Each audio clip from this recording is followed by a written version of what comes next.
Okay. So, in regards to those reserve powers, so I know I mentioned this, but just a real quick review. We talk about the reserved power, that 10th Amendment, right? These are things that are allowed to be reserved to the states, national government, nor denied. The state governments are therefore reserved to the states. Most of what the country does is done um, at our level, right? There's stuff that happens at the federal level. We don't typically see it, especially your age. You guys don't typically see it. It's not a big, huge part of your life. For you guys, it's like for right now, the tax code. Like you guys don't. You guys will get your money back when it comes to taxes. You guys make enough, a little amount of money, right? So when the government, all they're doing is they're basically taking you the money in taxes and then going, okay, um, we don't need that much money from you, so we're going to give it back to you guys. So this is the little rain on your parade, pun intended with the rain outside today. When you get your tax back, who here's anybody got their taxes back, like a little stimulus money back? So every once in a while, your parents might be like, "Hey, we got all this money back from taxes." No, no, no. The government is giving back the money they didn't need from you. It's your money. They're just giving you back what they didn't use. And if you don't pay enough, then you owe taxes. So at the end of the year, April 15th is that lovely day. Um, that money we don't typically at your level don't really see. I got hit last year. It was the first time I really got hit. Oh, it was hurt. I actually was in the H&R Block, and the lady gave me all of my documents because I had my own business, and we had made a profit last year, and I had all this other stuff. So I was like, I can't figure this out anymore. And I always was going in and having them help me anyway. So I just went in. I gave him all my documents, and the guy gave me a call. He's like, "Come on in, everything's ready." And I walked in. It was for the service, the fees for H&R Block. It was like almost $1,000 in like just fees for all the stuff they did for me, which hurts. And then my fees to the city of Brunswick was $1,000. I have $1,000 to Brunswick, which is like okay, I can potentially deal with that. And then federal government, I owed $3,500. So I'm like, I literally was like at the counter. I'm like, and the lady's like, "Are you gonna be okay?" I was like, because typically I'll get like a nice little bump every year. But anyways, all that to say, most of the stuff we see, it's local level, right? The streets are fixed up. We have more police. We have more fire. The school gets bigger. The school gets better. New things at the career center. All those things are local. We typically see that. So that's mostly all those reserve powers. All of these examples, these are all state control, state run stuff, right? Ages for marriage. I'll show you guys the map of the country because it's kind of interesting who gets what ages. But sale of pornography is different via states. Laws regarding prostitution. If you guys have ever heard of the Bunny Ranch out in Vegas, there's a county. It's not Vegas. It's not the county of where Vegas is, but it's a county south of it. They allow legal prostitution. They just have to be regulated, and they have to get tested every couple. I think it's twice a week, and now they have to add COVID in on that, and all those different things. So it's not illegal everywhere. Gambling is different. Ohio used to not have allowing gambling in casinos. Now it does. Right? The whole marijuana thing will eventually become a state thing. It's not on here yet, but public school zoning laws. Have you guys ever noticed when you guys go like in industrial parkway, like in Brunswick or anywhere, it's just businesses. It's zoned for just business, right? Or it's zoned for just housing. So those are all state issues. Let's see if my link works. Yes, popped up over here. Yep, there it is. Okay, so this is an interesting one. These are the marriage.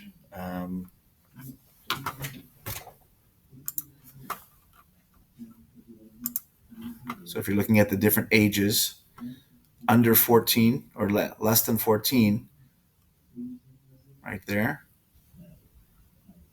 Mississippi. Let me see if I can.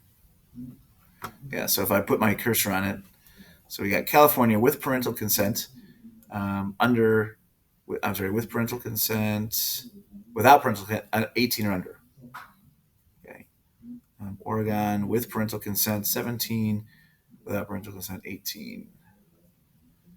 15 in Mississippi, without parental consent. You guys could be married right now in Mississippi. Isn't that weird to think of it that way? 18 and 18. What was the one that I thought was kind of interesting? Was it Massachusetts? Yeah. With parental consent, 12.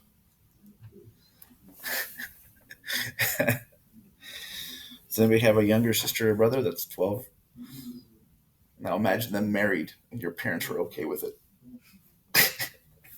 Like it's just one of those things where you're like, part of it, I would imagine, um, well, we just didn't change the laws. It's just on the books that way. It's kind of strange. In New Hampshire, 13, so it's a 1 year better. Ohio is 16 and 18, so you guys can get married right now with parental consent. Without, you have to wait till 18 for it to be legal. So, yeah, that was a good one. All right. Where did that change colors? Okay. Powers denied to the states. So I cannot get into an alliance or a treaty with another country. That's a federal government thing. Right? I can be friends. Like right now, for those who aren't aware, Cleveland has a friendship with a city in France because of the way it's located on the map. Where we're like, I don't know, connected somehow on the same latitude line or something. But and the only reason I even know about it is because my brother was responsible for helping those two like groups meet. He was living in Cleveland at the time, and he speaks fluent French. It's actually pretty cool. And he was talking to people in France, and the governor or the mayor of the city of Cleveland was looking for some sort of like promotional. And he contacted my brother and said, "Hey, can you help me figure out how to?" So they made that happen. But no, there's no treaties, no agreements, no trading stuff. We can't print our own money, right? No printing our own money. So this is that 14th Amendment, right? So the due process of law, everything still is there. So in there, inherently denied powers. This is because we're just a state. No state, local government can tax the national government. Which again, it would be kind of funny if we could. Like, all right, federal government, you've been taxing us. Well, let's tax you. And then state constitutions also deny many powers to the state. So our own constitution limits us as well. So we have that. Exclusive powers exercised by the national government and cannot be exercised by the states. So these are only given to them. And that's concurrent powers. So exclusive powers, government controls. Concurrent powers, we both do at the same time.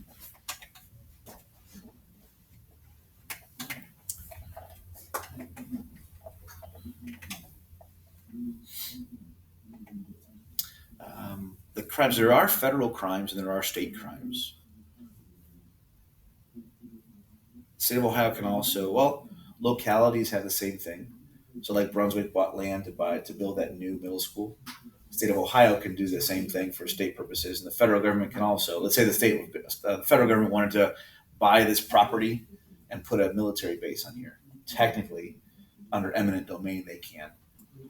They have to give us fair market value so we could build someplace else. But yeah, and the crimes are different too. So if you look at state crimes in one state versus another state, there's different rules and regulations. They can be different from place to place. Now this is the key to who has more power. This is the supremacy clause. So the supremacy clause is the supreme law of the land goes to the governments. So they hold, excuse the pun, the trump card. Right? So they can essentially overrule almost everything in the state level or the local level. Like, no, sorry, when we're going to default, we're going to default to the federal government.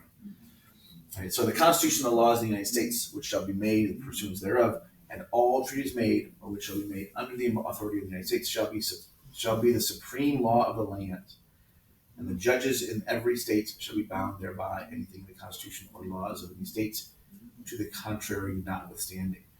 Right, so when you're talking, if you ever hear somebody being sworn in, especially at the federal, state, and local levels, one of the swearing in things is to uphold the Constitution of the state of Ohio and the United States of America. Right, so it's yes. I have to follow all of those.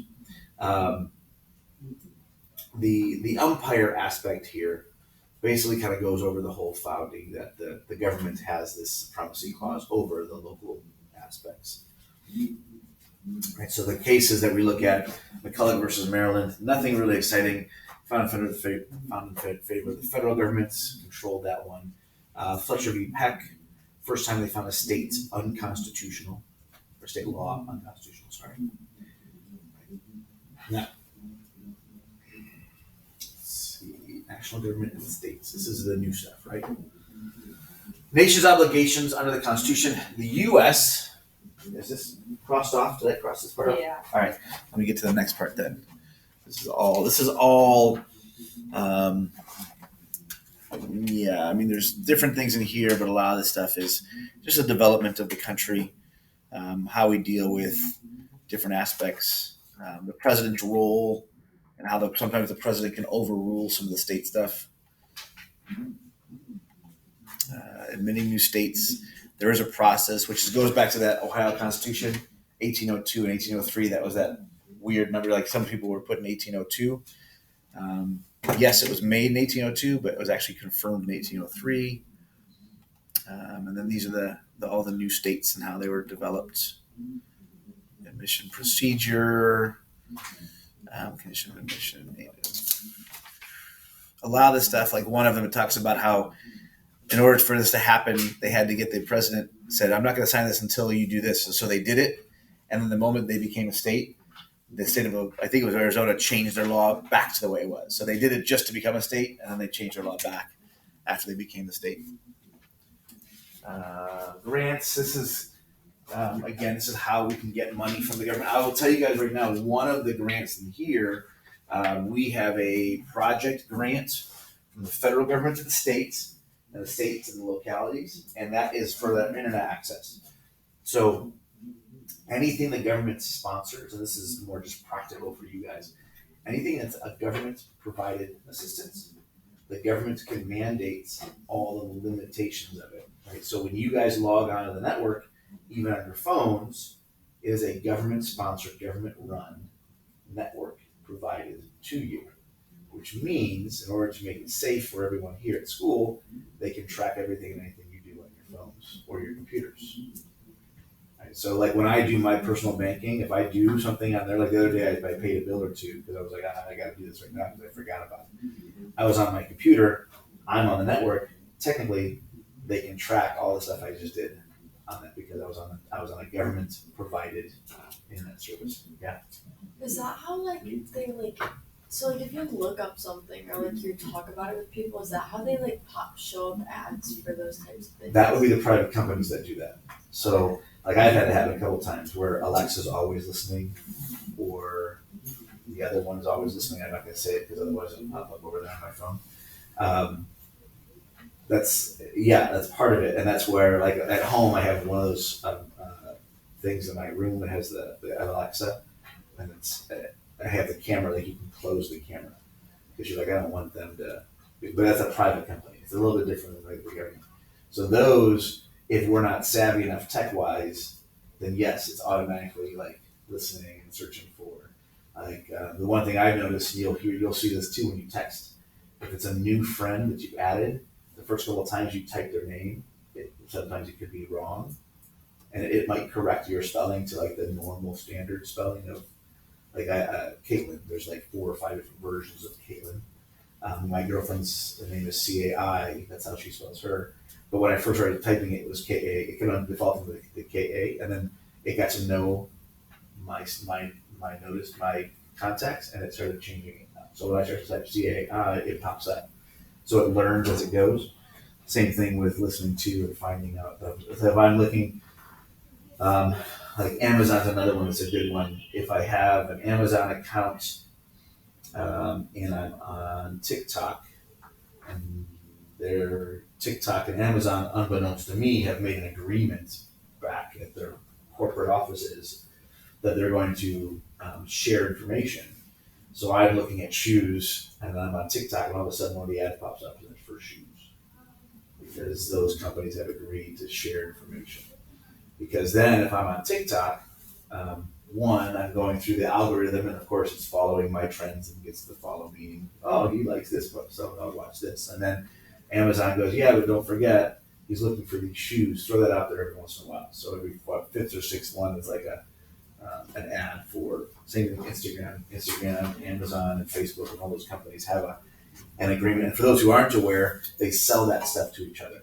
So that's how sometimes you get on mailing lists and you're like, wait, I didn't sign myself up for that. That's because what has happened is economically is you log on to let's see if I'm trying to find tell me where I'm.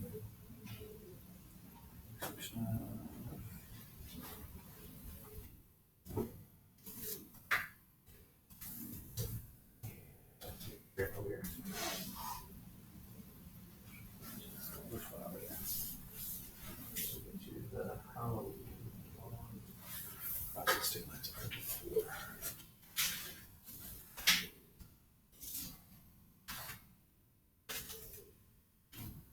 There it is. How the log process statements. Is they'll sell it. So let's say that you. I'm trying to think of one I did recently. Where I was I kind of like you. It asks for your email address.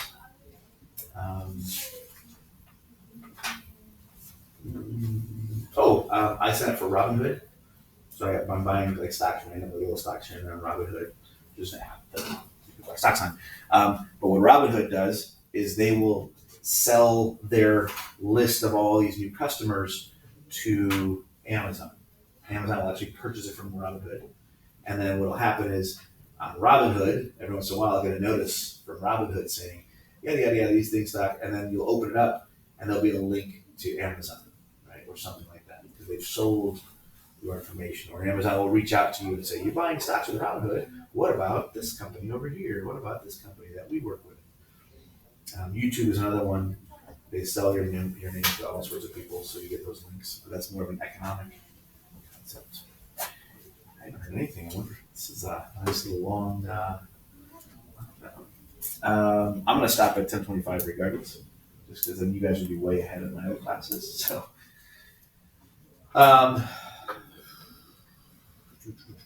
okay. So full faith and credit. This is the one that we run into. That's one of our articles in the Constitution. That became the issue with the marriage across state lines. Like, so right now, and I've talked about this in the past, if I have my license, I drive to Pennsylvania and I get pulled over, they can see my state license, right? And they go, oh, well, you're Ohio, that's fine. Now, who in here has the new version? Most of you guys probably have that newer version. It's automatic now. I had to get the new version updated. Now, there's two different versions. There's the federal one that has the star on it that allows you to use that for your airlines, and like you can use that in the place as your formal ID. If you don't have that one, I don't think it has a star. I think everything is the same except for the star. But if you go on a flight, you need to bring your passport or you need the other documentation. Yeah. Yep. Yeah. So you guys, and did this one take 2 weeks to get to you? It took like a week and a half. Okay. So if it takes like a week and a half or 2 weeks to get to you, that's the official one. That's the one that allows you to go on airlines and you can use it as a formal ID. If it's the one minus the star, you can get it like that day or 2 days sometimes. That one is not good for traveling on airlines. That became a 9/11 thing. That was all based off of 9/11. The states agreed to it back in 2005-ish. And then in 2018, they started pushing it like as a mandate, like everyone has to make this happen now. So that's why they've changed that. But that also goes along with full faith and credit because the states agreed to it. It wasn't a federal government thing. It was the states came up with that one. Birth certificates, marriage license, deeds of property, all of these things are accepted across state lines. So if I buy a car and I'm selling it in California, I have an Ohio deed or Ohio car registration. I would have probably had to transfer it over to California. Good morning, this is Mrs. Goodwin. Thank you for your compliance with this secure in-place lockdown drill. The canines have swept the campus.